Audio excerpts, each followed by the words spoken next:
প্রথম হচ্ছে যে আমি স্বাধীনতার এই ৫৫তম বার্ষিকীতে আমি দেশবাসীকে উষ্ণ শুভেচ্ছা জানাই।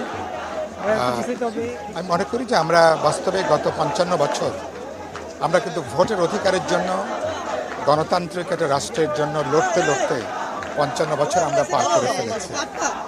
৫৫ বছরও একটা স্বাধীন জনগোষ্ঠী হিসাবে একটা দেশ আমরা কিন্তু সাবালকত্ব অর্জন করতে পারিনি।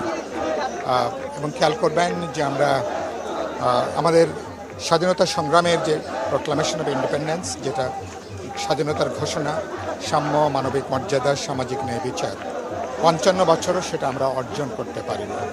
বলতে পারেন তার বিপরীত পথে বাংলাদেশ হাঁটছে। আমাদের যখনই যারা সরকারে গেছে, যে কথা বলে তারা সরকারে গেছেন, ক্ষমতায় যাওয়ার পরে তারা বিপরীত অবস্থান তারা গ্রহণ করেছেন। গণতন্ত্রের পরিবর্তে একটা কর্তৃত্ববাদী শাসন, সাম্যের পরিবর্তে নিষ্ঠুর অমানবিক একটা শোষণ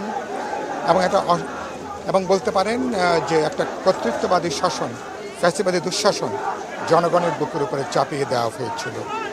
আমরা এবারকার 12 ফেব্রুয়ারি যে নির্বাচনের মধ্য দিয়ে বিএনপির নেতৃত্বে এবার যে সরকার গঠিত হয়েছে, আমি বিশ্বাস করতে চাই যে এবার একটা গণতান্ত্রিক, প্রগতিশীল, অসাম্প্রদায়িক এবং একটা বহুত্ববাদী একটা রাষ্ট্র গঠনের ঐতিহাসিক সুযোগ আমাদের জন্য তৈরি হয়েছে।